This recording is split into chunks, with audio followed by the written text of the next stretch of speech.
नमस्कार, मी सागर राजे. प्रभात पर्व न्यूजवर आपलं सर्वांचं स्वागत करतो.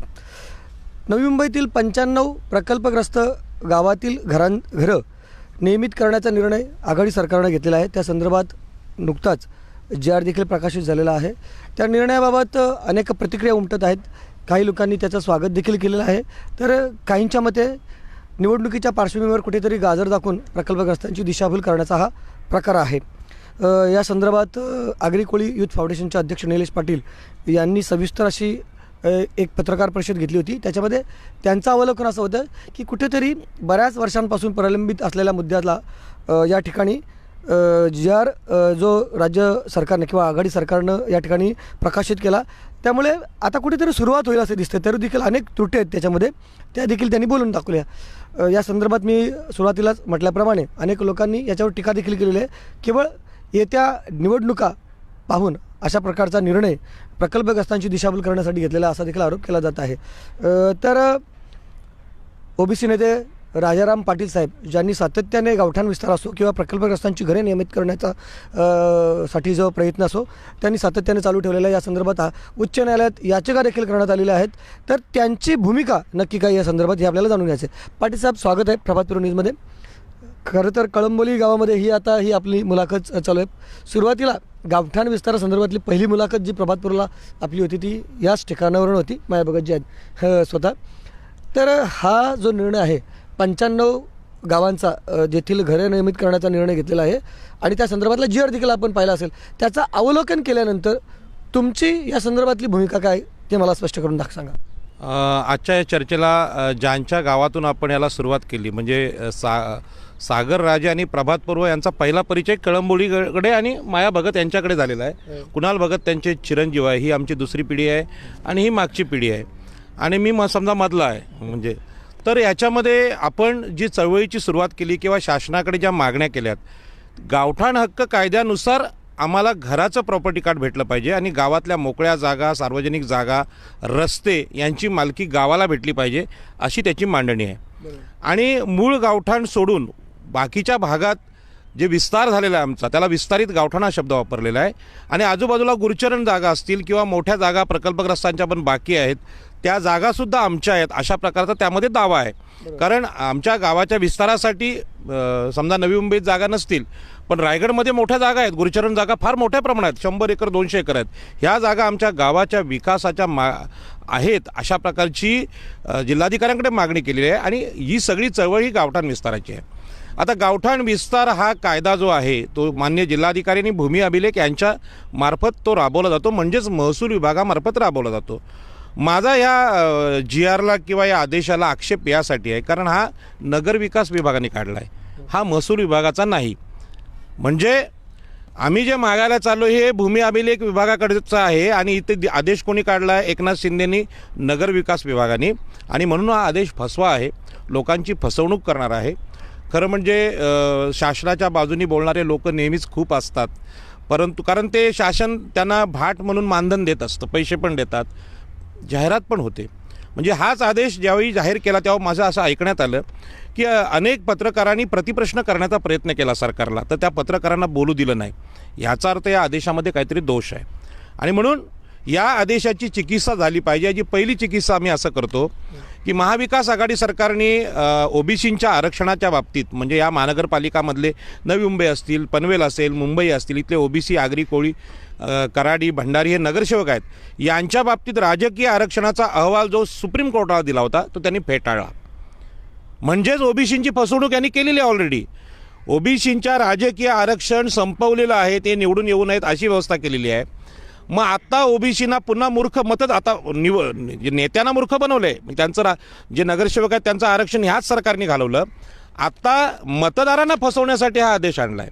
म्हणून मतदारांनी मागणी आहे आमची आगरी कोळ्यांची की आमच्याच गावातल्या आमच्याच जमिनी आमच्या मालकीच्या आहेत, ते आम्हाला मालकीनीच पाहिजे. त्या भाड्याने द्यायचा प्रश्न येत नाही. या भाड्याने दिलेल्या जमिनी आम्ही स्वीकारणार कसं? म्हणजे कुणाल भगत यांचं पण तेच म्हणणं आहे की आमच्याच गावात आमची जागा आम्ही सिडकोला दिली अगोदर, पण जे गावाजवळची जागा आहे ती आम्ही सिडकोकडून भाड्याने घ्यावं हे आम्हाला मान्य नाही. त्यामुळे एकनाथ शिंदेंचा हा जो आदेश आहे खरं म्हणजे फाडायचा होता, पण कसं माहिती आहे का, नाही फाडायचं का नाही, फाडायचं कारण का हा वाचायचा आहे. हा सतत अनेक इंटरव्ह्यू होतील त्यामध्ये ठेवतो मी, परंतु माझ्या मनातली गोष्ट सांगतो, हा आम्हाला मान्य नाही. फाडायचं होतं तुम्हाला खरं म्हणजे. मला फाडायचा होता. तुम्ही आता जे आगरी युथ फाउंडेशनची जी पत्रकार परिषद होती ती देखील पाहिली.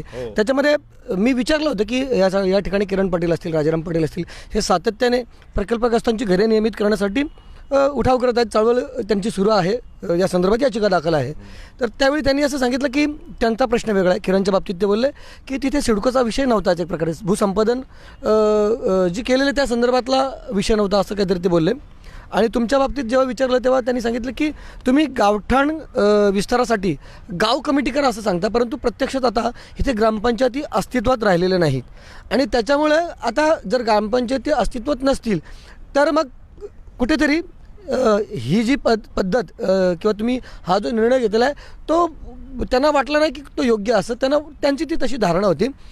तुम्ही सांगा तुमचं काय म्हणणं आहे सगळ्या त्या उत्तर काय? मला ह्या जमीन हक्काच्या चळवळीमध्ये दिबा पाटलांच्या नंतर जी कुणाल भगत असतील, रुपेश आमचे असतील, धुमाळ किंवा राज पाटील, गौरव म्हात्रे, ही जी तरुण पिढी आली त्यांच्याबद्दल प्रचंड आदर आहे. कारण असं भाग्य बऱ्याचशा चळवळींना लाभत नाही.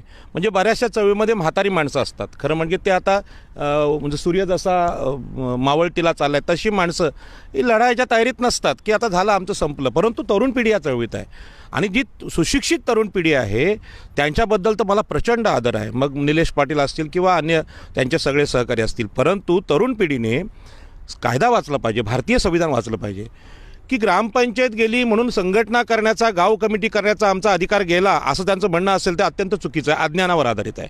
भारतीय संविधानाने भारतीय नागरिकांना संघटित होण्याचा, संस्था स्थापन करण्याचा अधिकार दिलेला आहे. आणि हा अधिकार आपल्याला माहिती आहे, नवी मुंबई महापालिका क्षेत्रामध्ये किंवा सिडको क्षेत्रामध्ये अनेक सहकारी गृहनिर्माण संस्था आहेत. त्या सोसायट्या करून राहतात. त्यांचा अध्यक्ष असतो, त्यांचा सचिव असतो, त्यांचा खजिनदार असतो, त्यांचे कार्यकारिणी मंडळ असतं. मग ते जर सोसायटी करून राहू शकतात तर आम्हाला आमच्या गावाची त्याच पद्धतीची गाव कमिटी करायची आहे. त्या गाव कमिटीला सरकार मान्यता देत नाही, न्यायालय मान्यता देत नाही असं जर कोण म्हणत असेल तर मी त्याला चॅलेंज करतो.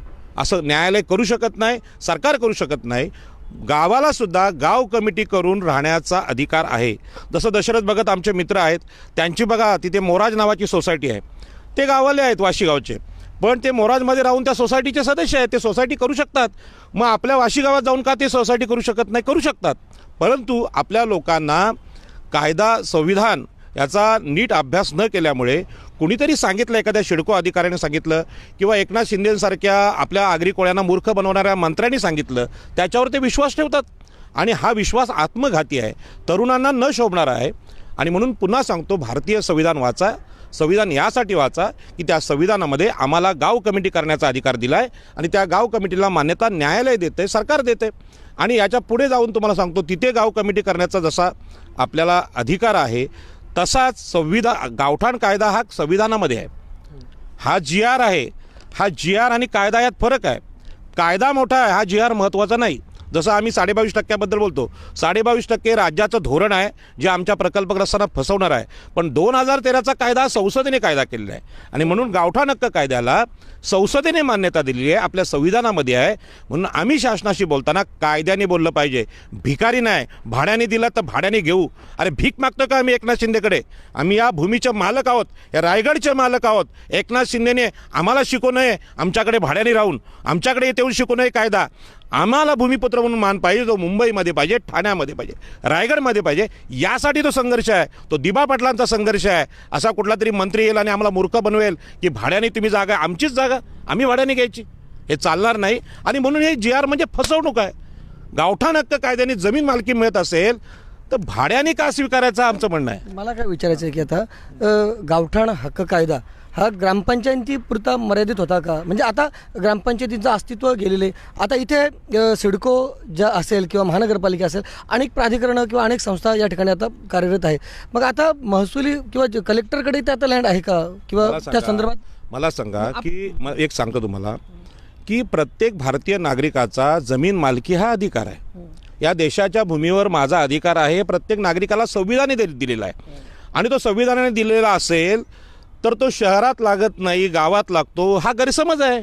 कायदा सर्वत्र सारखा आहे, कायदा सगळीकडे समान आहे, कायद्याने समतेचं तत्व दिलेलं आहे. आता मला सांगा, सिडको क्षेत्रात ज्या इमारती आहेत त्या इमारतींच्या बाबतीत सरकारने एक निर्णय घेतला आहे कन्व्हेन्स डीड करण्याचा. कन्व्हेन्स डीड म्हणजे काय? सिडकोचा भाडे करार रद्द करून खालची जमीन आहे ती सोसायटीच्या नावावर होते. मग सोसायटीच्या नावावर होते, मग ज्या ग्रामस्थांनी आगरी कोळी कराडी भंडाऱ्यांनी या जमिनी दिल्यात त्यांच्या नावावर का नाही होत? बाकी तुमचं राहू द्या, कन्व्हेन्स डीड का नाही होत गावामध्ये? झालं पाहिजे. सिडको तर इथून निघून चाललेली आहे आणि निर्णय होते, शासनाने सांगितलं आहे अनेक सोसायट्यात कन्व्हेन्स डीड करतात. कन्व्हेन्स डीड याचाच अर्थ आहे सिडकोचा भाडेपट्टा संपणार आणि याच्यावर आपल्या काही आमदारांनी मंदाताईंनी वगैरे मध्ये खूप घोषणा केल्या होत्या. मग त्या शहरामधल्या लोकांना कन्व्हेन्स डीड होतं आहे, मग ग्रामस्थांना का नाही? ग्रामस्थ काय पाकिस्तानमधले आहेत? ग्रामस्थ काय अफगाणिस्तानमधले आहेत? म्हणजे आमच्या उच्चशिक्षित तरुणांना भारतीय संविधान आणि कायद्याचा अभ्यास नसेल तर शिक्षणाचा उपयोग काय? नाही, परत एकदा मी या ठिकाणी सांगू इच्छितो की ज्या वेळेला तिथे पत्रकार परिषद होती तेव्हा त्यांनी अनेक मुद्द्यांना स्पर्श केला. त्यावेळी त्यांनी असं सांगितलं की ज्या प्रकारे 2010ला देखील असाच GR निघाला होता आणि तो फसवा निघाला. प्रकल्पग्रस्तांच्या ज्या आशा त्या ठिकाणी पल्लवित झाल्या होत्या त्या ठिकाणी आता नाहीशा झाल्या आहेत, कारण त्याला काय अर्थ राहिला नाही. पुन्हा एकदा GR काढला, आता देखील तशीच भीती आहे असं त्यांनी कबूल केलेलं आहे. त्यानं कबूल केलेलं आहे की या GRचा देखील परत 2010चा GR होईल असं. बघा, जमीन हक्काच्या बाबतीत आपल्या ग्रामस्थांचं प्रबोधन झालेलं नाही आणि म्हणून गावठाण हक्क हा मी प्रबोधनाचा विषय समजतो. प्रभात पर्वची बातमी हा GR आला तो मान्य झाला अशी नसते. तो GR काय आहे, त्यातल्यामध्ये बारकावे काय आहेत हे आपण प्रभात पर्ववर सांगतो. आणि त्या बाबतीत ग्रामस्थांचं म्हणणं काय? हा GR काढत असताना कुठली जनसुनावणी घेतली का एकनाथ शिंदेने? किंवा शिवसेना महाविकास आघाडीने सर्वे केला काय ग्रामस्थांचा की ह्यांना काय पाहिजे, आम्हाला काय पाहिजे?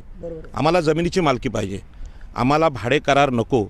पण अशा प्रकारचं त्यांनी कुठलाही सर्वे केलेला नाही आणि सर्वे न केल्यामुळे आम्हाला काय पाहिजे हे एकनाथ शिंदेना कसं कळणार? एकनाथ शिंदे स्वतः सातारचे आहेत. सातारच्या लोकांना जमीन मालकी हक्क आहे का नाही, त्यांनी गावठाण विस्तार केला आहे की नाही तिकडे तपासून बघा, त्यांच्याकडे जमिनीचे अधिकार आहेत की नाही.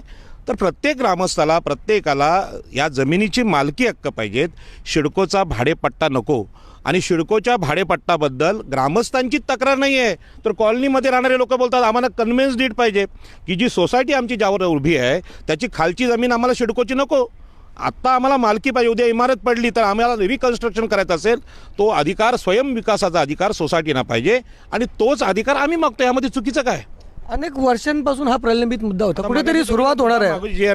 मागे GR निघाला, तो झाला नाही. कसं आहे माहिती आहे का, हे जे आता ह्या सगळ्या संघटना आहेत म्हणजे आगरी कोळी फाउंडेशन असेल किंवा 95 गाव समिती असेल किंवा डॉक्टर राजेश पाटलांची सिडको MIDC प्रकल्पग्रस्त कृती समिती असेल, या सगळ्या संघटना MIDCच्या जमीन मालकीविषयी आहेत किंवा पुनर्वसनाबाबतीत आहेत. पण जमीन मालकी हा त्यांचा मूळ हेतू आहे. नैनाविषयी बोलायचं मला. ते मूळ हेतू लोकांचा काय? जमीन मालकीचा आहे. मग एखाद्या माणसाला नेता म्हणून मान्यता भेटली की त्यांनी लोकांच्या मनात काय विसरून नाही चालत. लोकांचाच विषय तुम्हाला मांडायची संधी दिली आहे. तुम्हाला नेता केला की तुम्ही सांगणार भाडे करार चालेल. तुम्हाला कोणी अधिकार दिला? तुम्हाला गावाचा ठराव घ्यायला लागेल, गाव कमिटीची मान्यता घ्यावी लागेल की आम्ही जमीन मालकी मागितली असला आमचे नेते जर भाडे करार देत असतील तर अशा प्रकारच्या नेत्यांना आम्ही धुडकावून लावू. असं कसं चालेल?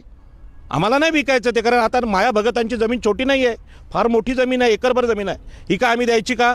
यासाठी हा संघर्ष आहे. आणि असाच प्रकार पेंदरला आहे, असाच प्रकार घोटला आहे की ज्यांच्या गावाच्या भोवती 100 एकर जमीन आहेत, गुरुचरण जागा आहेत, त्या गावठाणासाठी पाहिजे, तरुणा क्रीडांगणासाठी पाहिजे, त्या आम्ही भाड्याने का घ्यायच्या? चला, भाड्याचा विषय तर आहेच, तरी देखील अजून एक विषय की त्या ठिकाणी रहिवासी म्हणजे कारणासाठी जर असतील तर ते अधिकृत होणार आहे असं सांगितलेलं आहे. आणि तिथे जेव्हा त्याचं स्पष्टीकरण करण्यात आलं की एखाद्या ठिकाणी जर एखादा मालक राहतो आणि त्याने भाड्यानं दिलेले असतील काही लोक, ते देखील रहिवासी प्रयोजन होईल. खाली असलेले त्यांचे गाळे असतील ते व्यावसायिक प्रयोजन होईल. तर नक्की काय तुम्हाला काय वाटतं सगळ्या GR मुलं हे सरकारचं समर्थन केलं आहे? म्हणजे माझ्यासमोर निलेश पाटलांची पत्रकार परिषद महत्त्वाची नाही, तर माझ्यासमोर शेवटची जी विधवा बाई आहे जिचं कोणच नाही कमवतं, तिचं घर अधिकृत म्हणजे तिचं घर मालकीने करणं हे माझं टार्गेट आहे. निलेश पाटील हे माझ्यासमोर कुठलंही चर्चेचं ध्येय नाही. तर प्रश्न असा आहे की ह्याच्यामध्ये गरजेपोटी घरं नियमित करणं हा जो शब्द आहे, या गरजेपोटी शब्दाने प्रकल्पग्रस्तांना अनेक वर्ष मूर्ख बनवलेलं आहे. कारण गरजेपोटी असा कुठला कायदाच नाही. कायदा काय आहे? गावठाण हक्क म्हणजे जे मूळ गावकरी इथले आहेत त्यांची नैसर्गिक लोकसंख्या वाढते, त्यांच्या मुलांना नातवांना त्या भागात असलेली सरकारी जागा ती त्यांच्या गावठाण विस्तारासाठी मिळाली पाहिजे. हा गावठाण विस्तार कायदा आहे, गरजेपोटी हा कायदा नाही. आता गरजेपोटी म्हटलं तर सिडकोच्या नजरेमध्ये सिडकोला अशी मोकळी जागा नको आहे, सिडकोला आमच्या लोकांनी भाड्याने जे चाळी दिल्या त्या नको आहेत, कारण त्याला ते व्यावसायिक म्हणतात. आता आमची शेती मासेमारी गेली तर आम्ही भाड्याने घरं देणार, हा आमचा व्यवसाय आहे, तो आम्ही करणार, एखाद्या ठिकाणी गोडाऊन करणार. मग ते गरजेपोटी आलं का? तसं ते म्हणतात नाही, गरजेपोटी म्हणजे एकच घर. आम्हाला आठवतं आहे डॉक्टर राजेश पाटील आणि मनोहर पाटील यांच्या काळात आम्ही एक मोर्चा काढला होता. सिडकोच्या अधिकाऱ्याने असं आम्हाला त्या रूममध्ये सांगितलं की तुमच्या काही लोकांनी असे शीश महल बांधलेत, म्हणजे बंगले बांधलेत, काहींनी काचा लावला आहे. मी त्यांना बोललो, साहेब आमच्या गावात आम्ही शीश महल बांधू किंवा सोन्याची कौलं घरावर टाकू, आमचा प्रश्न आहे. तुमच्या बारामतीला, तुमच्या पुण्याला येऊन आम्ही घरं बांधलीत का? आमच्या गावामध्ये वैभवशाली राहण्याचा आमचा अधिकार आहे. आमच्या वैभवाचा तुम्हाला राग काय येतोय? आमच्या वैभवाचा यांना राग येतोय, हे जळतात की ओबीसींनी चांगली घरं बांधली, आग्र्यांनी चांगली घरं बांधली, चांगल्या गाड्या घेतल्या, त्यांना राग येतो. कोपरखरणेच्या दंगलीमध्ये मराठा क्रांती मोर्चाच्या काळात जी दंगल झाली त्यामध्ये गाड्या फक्त आग्र्यांच्या फोडल्या, पंजाब्यांच्या नाही फोडल्या, केरळ्यांच्या नाही फोडल्या. मग असं विचारलं पोलिसांना तर म्हणे तुमच्या प्रगतीचा ह्यांना राग येतो. कशाला राग येतो? हे सर्वस्व दिल्यानंतर वैभव आले. आमच्या सगळ्या एकरभर जमिनी विकल्यानंतर गावं राहिली 12.5% हे वैभव आले. त्यामुळे कोणाला रागवायचं कारण नाही, हे त्यागातून झाले. आणि म्हणूनच गावठाण विस्तार कायद्याची मांडणी आम्ही यासाठी केली की आमच्या सगळ्या जमिनी आम्ही शहरासाठी दिल्या. आता आमचा गावाचा विस्तार झाला, लोकसंख्येची वाढ झाली, आता आम्हाला जमिनीची गरज आहे. महाराष्ट्र शासनाला हे शहर वसवून दिलं आम्ही. आता आम्हाला जागा पाहिजे तर शासनाने आम्हाला डिॲक्विजिशन करून द्याव्या. जरी 7-12 सिडकोचा असला तरी आत्ता आम्हाला गरज आहे तर आम्हाला ह्या जमिनी जिल्हाधिकाऱ्यांनी द्याव्यात. डिॲक्विजिशन म्हणजे चुकीचं भूसंपादन झालं म्हणून त्या मालकीने पुन्हा माझ्या भागात त्यांना मिळाव्यात, अशा प्रकारची आमची मांडणी आहे. तुम्ही घाबरता कशाला एकनाथ शिंदेना? एकनाथ शिंदे ठाण्यात येऊन आपल्या लोकांना मूर्ख बनवून हिंदुत्वाची नशा देऊन इथे मंत्री झालेले आहेत. त्यांना इथल्या भूमिपुत्रांचं काय म्हणणं कसं कळणार?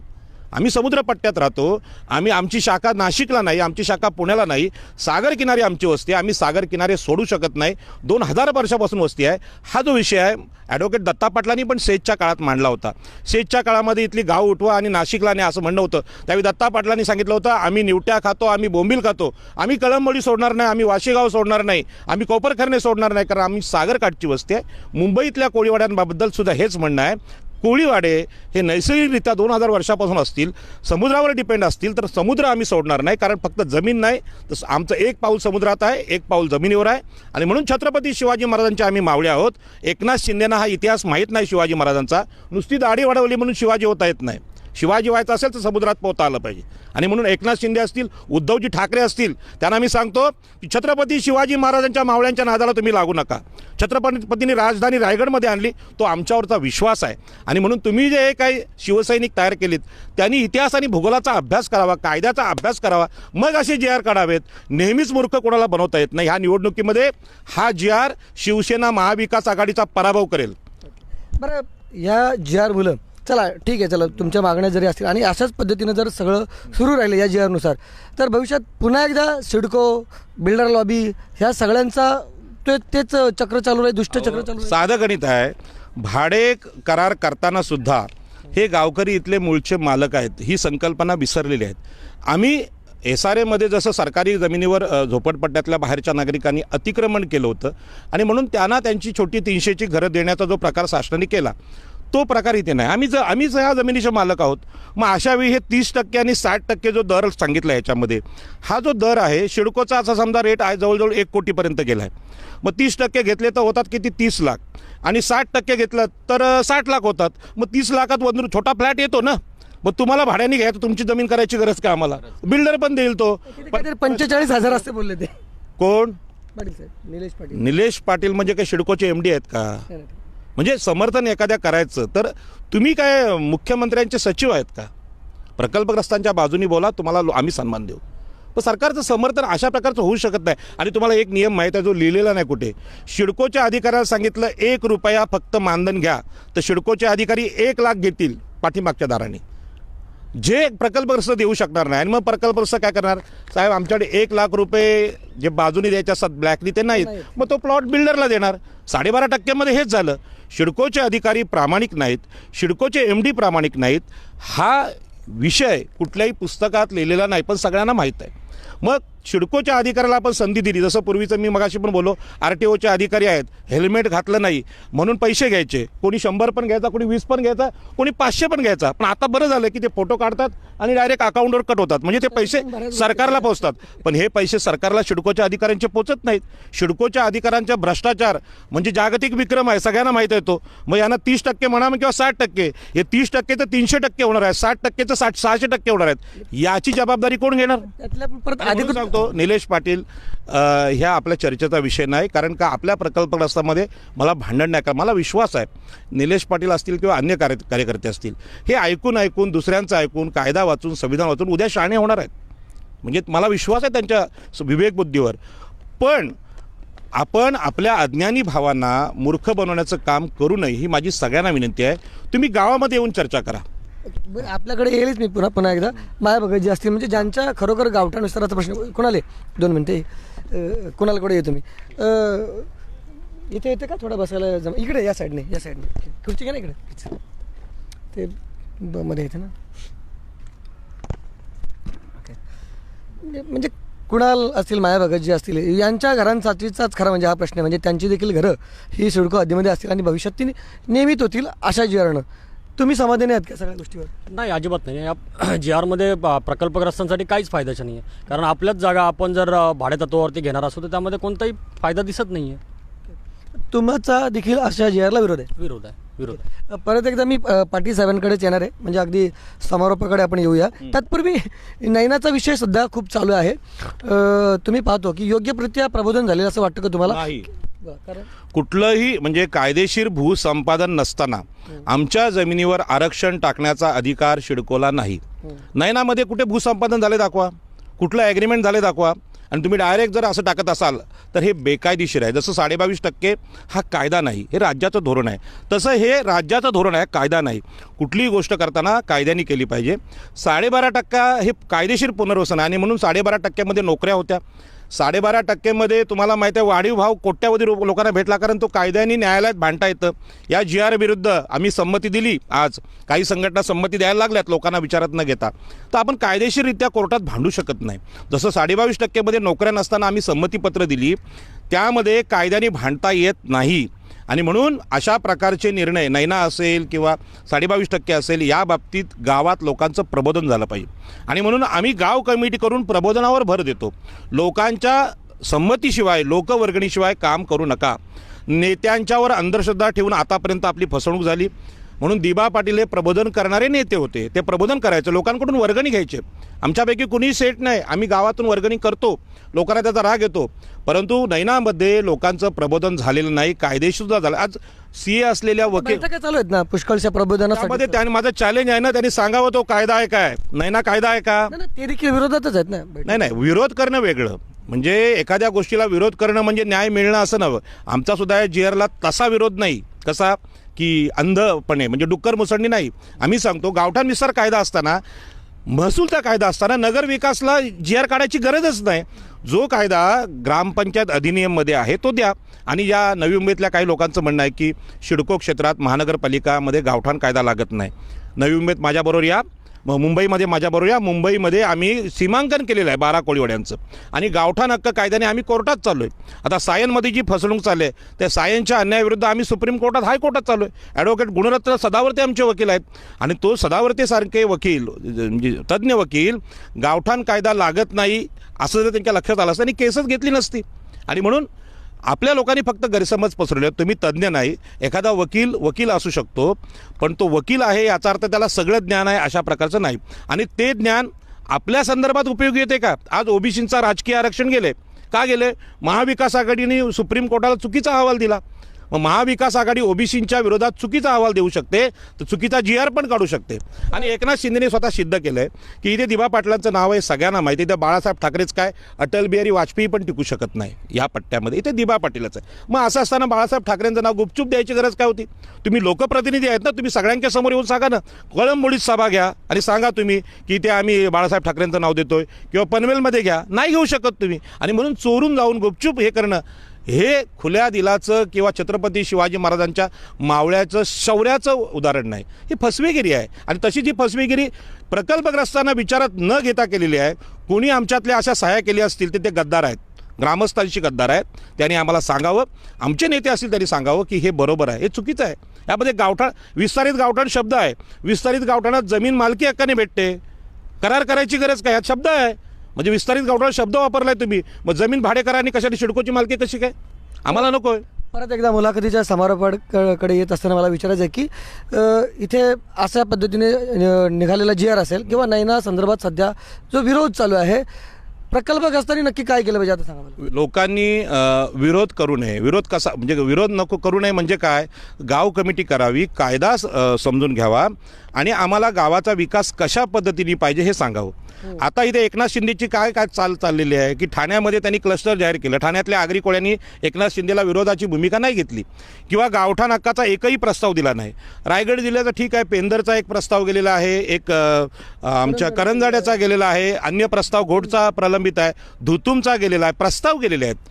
या सगळ्या संघटनांना माझं सांगणं आहे, ज्यांनी प्रस्ताव दिलेले आहेत यातली कोणाची संघटना प्रस्ताव देणारी असेल तर त्यांना आम्ही ॲक्सेप्ट करू. म्हणजे तुमचं असं म्हणणं की नैनाच्या संदर्भात जो सध्या विरोध चालू आहे तर तो नुसता विरोध न करता तुम्हाला नक्की काय पाहिजे गावासाठी, विकास कसा असावा, आमच्या गावामध्ये गावात काय असावं याचा प्रस्ताव गेला पाहिजे. उगाच शासनाला विरोध करून चालणार नाही. तर आम्हाला काय हवंय, म्हणजे मी नेहमी हे उदाहरण देतो की आम्ही दारुड्या लोकांना सांगतो दारू पिऊ नका, दारू पिऊ नका, दारू पिऊ नका. तो दारुड्या बोलतो 4 वाजले की तलप येते. मग दारूच्या ऐवजी तुम्ही लस्सी प्यायची की बाबा ताक प्यायचं, दूध प्यायचं, हा पर्याय दिला पाहिजे. तसं शासनाला पर्याय दिला पाहिजे. मी तुम्हाला यामध्ये प्रामाणिकपणे सांगतो की एकनाथ शिंदे आणि सिडकोच्या MDना माझा ओपन चॅलेंज आहे की तुम्ही आमच्या 95 गावांच्या जमिनी घेतल्यात आणि तुम्ही शहर निर्माण केलं, पण आमच्या लोकांच्या जमिनी घेऊन एखादं गाव आदर्श तयार केले असं दाखवावं. आणि त्यांनी केलं असेल तर आम्ही त्यांना सॅल्यूट करू. पण तुम्हाला एकही गाव तुम्ही तोडलीत घरं, म्हणजे ह्या कळंबोलीमध्ये ज्या क्रूरपणे घरं तोडलीत, परवा सायनमध्ये ज्या पद्धतीने घरं तोडलीत, त्या आमच्या विनाताईचे शाप ह्या मुख्यमंत्र्यांना लागणार आहेत. मुंबईमध्ये शिवसेनेला फार मोठा फटका बसणार आहे, खूप मोठा फटका बसणार आहे. कारण म्हणजे मी शिवसेनेचा विरोधक नाही, पण एक सांगतो की ज्या लोकांनी तुम्हाला बसायला फांदी दिली, कारण शिवसेनेचे आता सगळे आमदार मंत्री हे इथले आगरी कोळ्यांपैकी कोणी राहिलेले नाहीत, बाहेरचे लोक आहेत. आमच्या फांदीवर तुम्ही बसलेत, तीच फांदी तुम्ही तोडायला निघालेत, आगरी कोळ्यांची, भंडाऱ्यांची, कराड्यांची. आणि हे अत्यंत वाईट आहे. आणि म्हणून मुंबईतले कोळीवाडे गावठाणं कशी असावीत, नवी मुंबईतली गावठाणं कशी असावीत हे आम्ही ठरवू. आमची बोर्ड जर 80 फुटांची असेल, 30 फूट रुंद असेल, तर ती 300 फुटांच्या फ्लॅटमध्ये राहूच शकत नाही. आमचे जे हे आहेत माया भगत आहेत, त्यांचा व्याप, मित्रपरिवार आणि लोक एवढी त्यांची परिचयाचे आहेत. ती छोट्याशा 1 रूम किचनमध्ये राहणारा माणूस नाही. अनेक मित्र आहेत त्यांचे रायगड जिल्ह्यामध्ये. त्यांच्या गाड्या लागल्या, त्यांच्या मुलाचं लग्न होईल तेव्हा कळेल लोकांना की इथं हजारो गाड्या लागतील. त्याच्या पार्किंग कुठं करायची? गाववाल्यांची खासियत आहे. आज प्रत्येकाची गाडी झाली आमची. मग गावाला पार्किंग नको का? गावाला क्रीडांगण नको का? की क्रीडांगण फक्त तुम्हाला पाहिजे? तुम्ही तर गोल्फ कोर्स केलेत, जिथे इथे कोणी राहत नाही ते गोल्फ कोर्स खारघरला केलेत. मग प्रत्येक गावाला क्रीडांगण का ना तुम्ही दिलेत? हे प्लॅनिंग आमचे नेतेसुद्धा मांडू शकले. मला असा गैरसमज आहे किंवा समज आहे की हा जेव्हा आदेश काढला, त्या आदेश काढतेवेळी एकनाथ शिंदेना आमच्यापैकी काही दलाल लोक भेटले असतील जे गाववाल्यांशी गद्दार करतात आणि तिथे जाऊन काहीतरी बोलतात, किंवा एकनाथ शिंदे किंवा अजित पवार यांच्यासमोर बोलायचं धाडस या नेत्यांचं नाही. माझ्यासारख्याला बोलत तुम्ही सांगेन अजित पवार आम्ही आगरी कोळी आहोत, आम्ही समुद्रावर राहतो, आम्हाला कसं राहायचं आम्हाला माहीत आहे, आमची गावं कशी पाहिजे आम्हाला पाहिजे. शरद पवारांना मी सांगायला तयार आहे. एकनाथ शिंदेना सांगा जे आमचं नाही. तुम्ही कारल्याची आणि शेपूची भाजी खाणारे लोक, आम्ही जिताडीनी चिंबोरी खाणारे लोक. जिताडी काय मशीनमध्ये तयार होत नाही, चिंबोरी काय मशीनमध्ये तयार होत नाही. त्यांना समुद्रातून आणावं लागतं, ते मारावं लागतं. मग त्या ज्या गोष्टी आहेत त्या आमचं विशिष्ट राहणीमान आहे, विशिष्ट संस्कृती आहे, ती आम्हाला माहीत आहे. आणि म्हणून गावठाणं टिकवणं म्हणजे काय, हा जागतिक संघर्ष आहे. आज रशियन आणि युक्रेनचं युद्ध चालू आहे, त्याचा का अर्थ तरी काय? प्रत्येक देशाला, प्रत्येक भागाला स्वतःबद्दलची काही मतं आहेत, स्वतःची संस्कृती आहे. तशी इथल्या आगरी कोळी करणाऱ्या संस्कृती आहे. जे शरण गेलेले लोक आहेत, भाडे करार मान्य करतात. आमची मालकी हक्क विसरून आम्ही भाड्याने का घ्यायचं? यासाठी दिबा पाटलांनी 5 हुतात्मे दिले, रक्त सांडलं. हे कशासाठी राहिलं? आमचे अस्तित्व टिकून ठेवण्यासाठी. आणि जी गावठाणं अस्तित्व राहिली होती त्यामध्ये 10% जागा सोडून 90% आता भाडे करार करायचा. म्हणजे तुम्ही पराभव का स्वीकारलात? मी लोकसभा लढलो, ठीक आहे, मी हरलो, पण लोकसभेसाठी शिवाजी पार्कला मी सभा लावली आणि सांगितलं मुंबईतल्या कोळीवाड्याची जमीन आम्हाला पाहिजे, त्यासाठी मी निवडणूक लढलो. मी हरलो तरी पुन्हा लढेन. आणि मी तरुणांना सांगेन की निवडणुका लढवा. एकनाथ शिंदेना इथे पाडा, या इथे कुठे ठाण्यामध्ये त्यांच्या मुलाला पाडा. कारण या लोकांना आपले विषय कळतच नाहीत. हे व्यापारी आहेत, बिल्डरांसाठी गावठाणं विकायला आलेत आणि म्हणून मुंबईचा आता सायन कोळीवाड्याचा एसआरए करायला लागले. तिथले सुधाकर शेट्टीला तो कोळीवाडा विकलेला आहे, जी जमीन गावकऱ्यांची आहे, ही फसवणूक झालेली आहे. यासाठी आम्ही सुप्रीम कोर्टात चाललो आहे, हायकोर्टात चाललो आहे. तिथल्या तर लोकांचा आक्रोश आहे. आणि म्हणून केवळ प्रश्न नवी मुंबईचा नाही, प्रश्न हा मुंबईचा आहे, प्रश्न ठाण्याचा आहे, प्रश्न रायगडचा आहे आणि प्रश्न लढण्याचा आहे, प्रश्न हा संघर्षाचा आहे. गुपचूप येऊन भाडे करार करण्याचा नाही, आम्ही भाडे करू नाही. तर ओबीसी नेते राजाराम पाटील जे सातत्याने ओबीसींच्या प्रश्नावर असतील, प्रकल्पग्रस्तांच्या प्रश्नावर असतील, घरं नियमित करण्याच्या प्रश्नावर असतील, गावठाण विस्ताराच्या प्रश्नावर असतील, सातत्याने या ठिकाणी लढत आहेत. त्यांची ही आघाडी सरकारच्या JR बाबतची प्रतिक्रिया आपण ऐकली. नेहमीप्रमाणे ते त्यांच्या मला आणखी एक सांगतो की केंद्र सरकारने, म्हणजे मी फक्त शिवसेना महाविकास आघाडीच्या विरोधात आहे असं नाही, केंद्र सरकारने माननीय पंतप्रधान नरेंद्र मोदींनी सुद्धा स्वामित्व योजना नावाची योजना आणलेली आहे. तुम्ही यूट्यूबवर सर्च मारले तर त्यामध्ये ते स्वामित्व योजनेची सर्वे होतात आणि जमीन मालकी हक्काने दिली जाते. आणि त्यामध्ये त्यांनी स्पष्टीकरण दिलं मालकी हक्काने, यासाठी की तुमचा प्लॉट मालकीचा असेल तर त्यावर लोन मिळतं. आज बाहेरून आलेला माणूस आहे, फ्लॅट घेतो, त्यावर कर्ज मिळतं आणि गावातल्या घरांना लोन भेटत नाही. कोळीवाड्यांचा प्रश्न काय? कोळीवाड्यांना मॉर्गेज ठेवायला बोटीशिवाय दुसरं काय नाही. म्हणजे कोळीवाड्यातली घरं आहेत ते त्यांच्या दृष्टीने अनधिकृत आहेत, सरकारच्या दृष्टीने किंवा बँकांच्या दृष्टीने. आम्ही प्रॉपर्टी कार्ड यासाठी मागतोय की आमच्या घरावर आमचा गुंठ्याला भाव 4 कोटी असेल तर 1 कोटीच्या बोटीला आम्हाला कर्ज भेटलं पाहिजे. म्हणून मालकी हक्क पाहिजे आम्हाला. मालकी हक्क काय आम्ही महाविकास आघाडी सरकारच्या विरोधातले किंवा त्यांची, शेवटी सरकार आमचं, आम्ही निवडून दिलं आहे. प्रश्न असा आहे की नरेंद्र मोदीजींनी स्वामित्व योजना काढली. नरेंद्र मोदींना पण दाढी आहे आणि एकनाथ शिंदेना पण दाढी आहे. या दोन्ही दाढीधारी लोकांनी स्वामित्व योजना जी आणलेली आहे ती स्वामित्व योजना काय ह्याची चर्चा झाली पाहिजे. गावठाण हक्क योजना काय ती चर्चा झाली पाहिजे. एक कोणीतरी कमेंट केली की सिडकोचा राखीव रेट लावणार आहेत, योग्य माहिती द्या, चुकीची माहिती देऊ नका. पण राखीव रेट सिडकोनी सांगावं, कोणी सांगितलं आम्हाला? काय कमेंट आहे? कोणीतरी अरविंद पाटील ना, हो, सँडी पाटील, सिडकोचा राखीव रेट या ठिकाणी लावणार आहे, योग्य माहिती द्या. राखीव रेट म्हणजे काय आहे त्यांनी सांगावं ना. सिडकोचा भूखंड विक्रीचा रेट आहे तो सगळ्यांना माहीत आहे, टेंडर रेट सगळ्यांना माहीत आहे आणि तो किती आहे? 65 लाख ते 1 कोटीपर्यंत आहे, बरोबर आहे. रेडी रेकनर रेट तो पकडला किंवा तोच रेट आदर्श सिडको अधिकारी मांडणार. मग 1 कोटी पकडला तर मी साधं गणित सांगितलं की त्याचा रेट होईल 30% म्हणजे 30 लाख आणि 60% म्हणजे 60 लाख. याच्यापेक्षा कमी जमीन भावानी सिडको विकत असेल, आमचे महाभागात आत्ता खरेदी करायला तयार आहेत. हे जो कोण सांगतो ना त्याला माझं म्हणणं आहे की कमी रेटने याच्यापेक्षा भेटत असेल, आम्ही खरेदी करतो ना. आम्ही काय बावलट लोक नाहीत की भिकारी लोक नाही. आमची सोडून तुम्ही सिडकोची द्या अशी जमीन. हो, आम्ही खरेदी करतो ना. जर 25 लाखामध्ये 1 गुंठा सिडकोचा मिळत असेल तर आम्ही उद्या खरेदी करतो. आम्ही काय कंगाल झालेले भिकारी लोक नाहीत. आमचा एसआरए नाही करायचा. एकनाथ शिंदेचा प्रॉब्लेम काय माहिती आहे काय? त्यांना असं वाटतं ठाण्यामध्ये एसआरए केला, क्लस्टर केलं तर इथं पण करता येईल. इथे छत्रपती शिवाजी महाराजांचे रायगडचे मावळे राहतात. स्वतःला जर जागा मिळाली तर ती, म्हणजे ती नावावर मिळाली समजा, प्रॉपर्टी कार्ड 25 लाखात 1 गुंठा जागा सिडको देत असेल, उड्या पडतील. जागा कुठे? सिडकोकडे जागा नाही म्हणून ती गावठाण विकायला निघाली ना. हे लोकांनी सरकारचं समर्थन जरूर करावं, चांगल्या निर्णयाचं समर्थन करावं, परंतु चुकीच्या निर्णयाचं समर्थन आम्ही करणार नाही. आम्ही आमची सदस्यात विवेकबुद्धी घाण ठेवलेली नाही. उरलेली जागा गावठाण असेल किंवा इतर जागा असतील सरकारी, ते हडप करण्यासाठी सिडकोने परत असं हो, एवढल्या गुरुचरणी जागा विकल्या. आता घोटमध्ये त्या बिल्डरनी हे म्हणजे खंडणीच्या तक्रारी आज दाखल केल्या आहेत गावकऱ्यांच्या विरुद्ध. गावकऱ्यांनी काय केलं? ही गावठाणाची जागा अशी मागणी केली, त्यांच्यावर बिल्डर खंडणीच्या तक्रारी करतात. 6:30 नंतर बिल्डरचे लोक सर्वेला येतात घोटमध्ये. हा काय प्रकार आहे? आणि इथे ढगे किती वेळा येऊन गेले? ढगेने किती घरं तोडली इथे? कुठल्या कायद्याने? आमच्या राजेश परशेचं घर तोडलं, ते काय घर अनधिकृत होतं? सुपारी घेऊन तोडलेलं आहे. इथले पोलीस असतील, इथले अधिकारी आहेत, विशिष्ट जातीचे लोक आहेत आणि ते अक्षरशः जसं हल्ले करतात, रशिया जसा युक्रेनवर हल्ला करतो तशी आमची घरं पाडतात. हा काय प्रकार आहे? तुम्ही बोला ना, आमच्याशी चर्चा करा ना. तर ही मुलाखत आपण ऐकली. पाटील साहेबांची प्रतिक्रिया जी नेहमीप्रमाणे त्यांच्या शैलीतलीच असते ती ऐकल्यानंतर सरकारचा जी.आर याविषयी तुमची प्रतिक्रिया अवश्य नोंदा. व्हिडिओ जर्नलिस्ट यासिन खानसह सागर राजे, प्रभात पूर्व न्यूज करता, कळंबोली. धन्यवाद.